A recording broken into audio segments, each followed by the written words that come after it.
Olá, bem-vindos a mais um Ed Talks, aquele bate-papo bem legal aqui no Ed News e que tem o apoio da produtora Play It Again.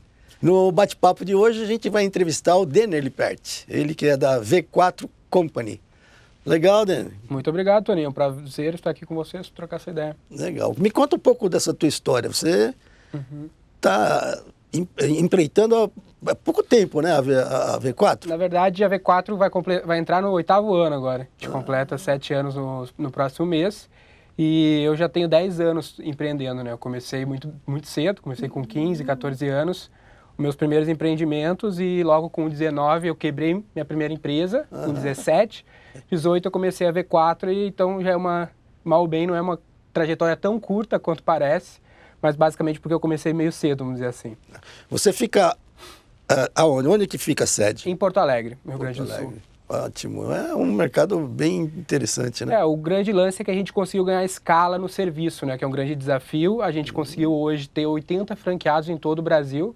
A gente tem projetos em 20 países, que é um lance bem peculiar, vamos dizer assim, para o nosso mercado de empresas que prestam serviço de marketing digital.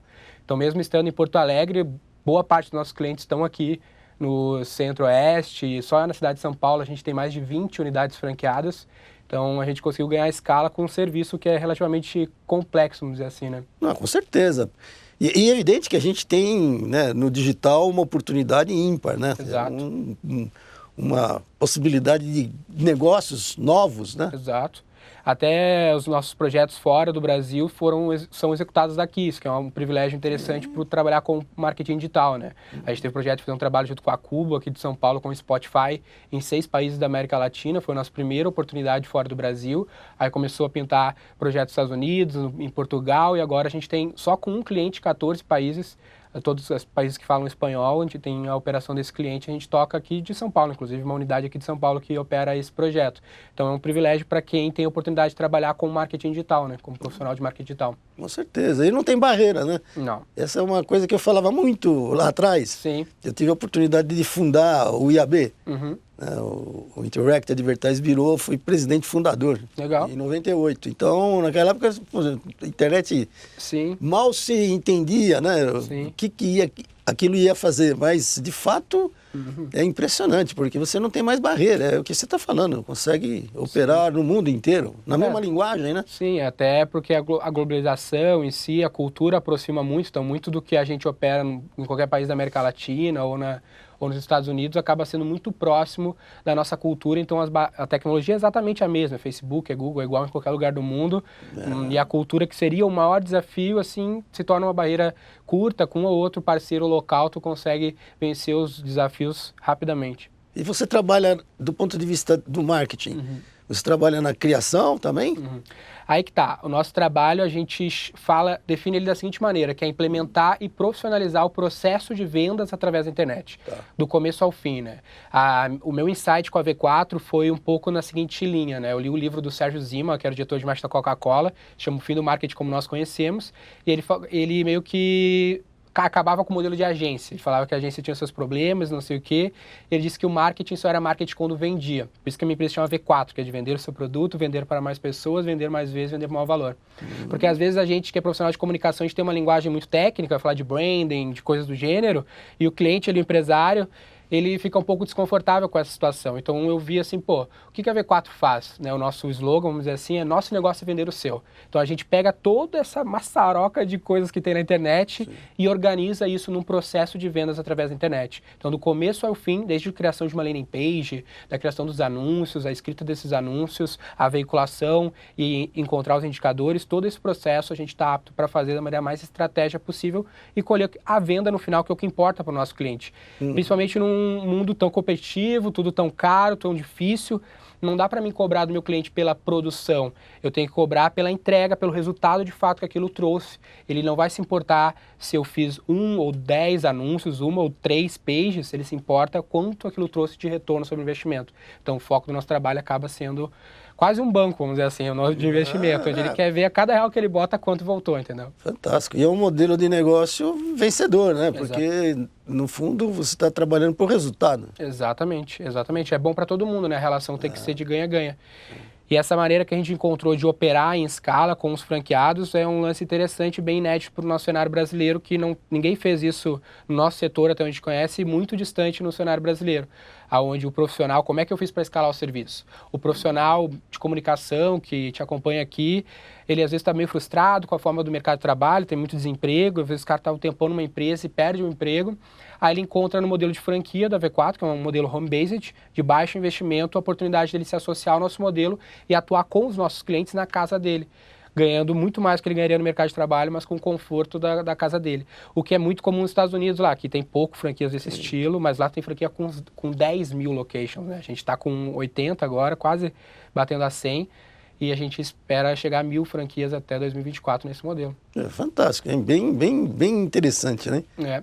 E um dos maiores desafios que a gente consegue defender também e vencer é a questão da capilaridade, né? O Brasil é um país muito grande, então é basicamente como se tivesse vários países dentro de um só, e o fato de eu ter esses franqueados em todas as regiões do Brasil me faz vencer os aspectos regionais, porque para o meu cliente lá de Manaus, quem vai tocar o projeto não sou eu, é o meu franqueado de Manaus. Para o meu cliente do Nordeste, lá de Salvador, quem vai tocar é o franqueado de Salvador. E assim a gente tem em todo o Brasil pessoas que possam entender o marketing global, mas respeitando as peculiaridades da região daquele projeto. Imagino. E esse processo que leva à venda, né, é de fato o objetivo maior das empresas, né? E cada vez mais o e-commerce está se tornando chave, né? É decisivo no negócio da empresa, né? Sim, Toninho. E não só no e-commerce, às vezes, né? O e-commerce acaba sendo o primeiro que vem na nossa cabeça para o varejo, mas principalmente para as empresas de serviço, como a nossa. A gente, em maio, por exemplo, assinou 31 novos contratos na V4 para prestar esse serviço. E todos esses 31 contratos, eles vieram com esforços digitais. A gente não fecha esse contrato necessariamente online, mas a gente gera essa oportunidade online. Então, hoje, no Brasil, boa parte dos nossos CNPJ são de empresas de serviço, food service, por exemplo, e essas empresas às vezes não enxergam, porque não é e-commerce, como é que eu vou ganhar dinheiro com a internet, vou trazer cliente? Mas tem sim como tu gerar oportunidades, gerar cadastros, ou gerar até tráfego no teu ponto de venda, fazer que as pessoas vão até a tua loja e comprem lá. Porque o e-commerce no varejo, ele é competitivo, né? É difícil tu abrir um e-commerce e ganhar da Magazine Luiza, vamos dizer assim. Vai ter que ter... Tá uma boa vai briga ter aí que com a ter... Casa Bahia aí. Vai ser difícil. Até para a Amazon é difícil ganhar da Magazine Luiza, né? Para o pequeno e médio, quem dirá. Mas para boa parte das empresas, a oportunidade é muito grande, porque a maioria na área de serviços não faz nada, faz muito pouco. E aí tu tem a oportunidade de fazer pequenos ajustes e gerar demanda através da internet. E como é que você conquista esses clientes? Como é que você age? A gente fala que o nosso processo ele consiste em 4 pequenos passos, que é tráfego, engajamento, conversão e retenção. É tipo assim, vamos dizer que eu e você vamos abrir uma loja. Qual é o primeiro aspecto para a gente definir o sucesso dessa loja? É o ponto. Se a gente abrir essa loja na Avenida Paulista, a probabilidade de dar certo é muito grande. Agora, se a gente abrir num bairro qualquer, vamos dizer assim, que tem pouco fluxo de pessoas, a chance de sucesso diminui.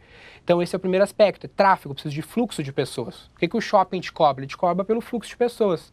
Online é a mesma coisa. Não adianta a gente botar uma loja e não tiver esse fluxo. Então, a gente fazer um anúncio aqui no AdNews, por exemplo, que tem fluxo, é o primeiro passo, é como se fosse o aluguel do ponto de venda, que é o que a gente chama de tráfego. O segundo é engajamento. A gente abriu uma loja na Paulista ou no Iguatemi, no shopping. Qual é o segundo aspecto? Vitrine, layout de ponto de venda. A gente precisa fazer aquelas pessoas gostarem de nós. Então, a página, o site, tudo isso vai envolver o cara, o conteúdo, vai envolver o consumidor, o usuário ele que está acessando. Terceiro é conversão.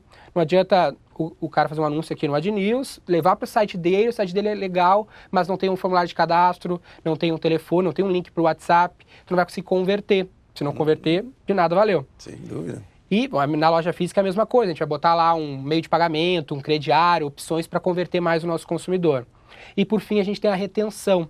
Se esse indivíduo que comprou da gente não voltar mais, acaba que a gente vai ter que estar sempre investindo para comprar novos usuários. E aí acaba ficando muito caro. Esse é o grande problema da lucratividade de e-commerce, que eles não conseguem fazer o cliente voltar e comprar mais e mais vezes. Por exemplo, grandes varejistas do Brasil, Renner, Riachuelo, são empreendimentos que têm muita retenção, que o cliente volta muitas vezes. Sim. E isso faz eles ser o sucesso que são. Então, a internet é a mesma coisa. Aí tu vai ter e-mail marketing ou conteúdo constante, como a gente tem aqui, para manter o usuário voltando a consumir da gente o nosso conteúdo e, por si, voltar a comprar. Então, a gente basicamente implementa esses 4 aspectos. Porque marketing digital parece algo novo, mas, no fim, é um novo canal para se fazer o que sempre se fez. Então, é por isso que eu faço sempre essa analogia com um ambiente offline, entende? É verdade. Um aspecto interessante é o desenvolvimento do smartphone, né? Ou seja, a mídia está na mão agora do consumidor, do cliente, né? Como é que você vê isso?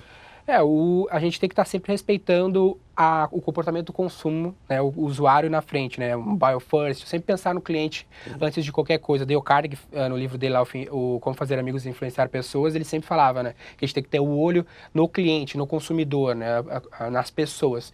Então, basicamente, a gente não tem muita saída. Hoje, 80% do tráfego, ele é no celular. Uma das principais implicações que isso traz é o modelo vertical de consumo do conteúdo, né? Que o Instagram criou lá o Instagram TV e coisas do gênero.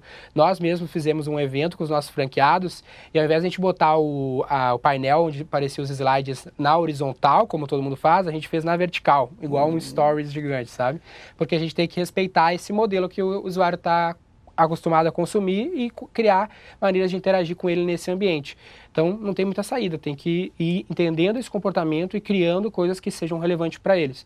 O maior desafio é tu não adaptar a tua mídia. É muito comum tu ver grandes marcas pegando uma campanha que roda na TV ou no YouTube e tentar só colocar ela no Stories. Tende a não ter engajamento, porque o consumidor não está ali para ver propaganda, ele está ali para ver um indivíduo fazer um conteúdo. Certeza. Por isso que o influencer tem crescido tanto, né? São casos interessantes. E como é que você controla no aspecto dos teus afiliados, né? Teu franqueado. Como é que você controla esse trabalho? Aí a gente vai usar várias questões, né? Por exemplo, quando um indivíduo se torna franqueado, primeiro ele passa por um processo seletivo, porque eu acredito muito nisso. Uma empresa ela só cresce quando tu tem as pessoas certas no barco. Não importa para onde o teu barco está indo. Se tiver as pessoas certas, ele vai ir para o lugar certo. As pessoas vão fazer funcionar. Então a gente se preocupa muito com a seleção. Então não basta a pessoa chegar lá e querer ser franqueado. Ela precisa ser aprovado num processo seletivo, já garante que vai dar certo. É um primeiro passo. Depois tem uma integração. Então a gente passa 3 meses treinando. Hoje mesmo está uma turma lá de 12 novos franqueados lá em Porto Alegre, que passam por uma semana presencial, depois o resto é online e dentro de uma franquia ativa, para garantir que quando ele passe a atuar, ele de fato esteja preparado. E aí depois é acompanhamento e gestão de processo. Então aí é tecnologia. A gente usa softwares para gestão de processos, para que o franqueado possa seguir esses processos, e outros para captação de dados mesmo e poder gerar um ranking, indicadores que nos apontem lá na nossa matriz se quem está performando bem, quem está performando mal, acende uma luz vermelha literalmente num painel que fica na empresa e a gente vai lá e ajuda esse franqueado. A gente tem um time lá de 10 pessoas que só ficam ajudando quem está tendo dificuldade a performar melhor. O grande lance com pessoas sempre foi isso, né? A gente selecionar bem e dar aquele acompanhamento, né?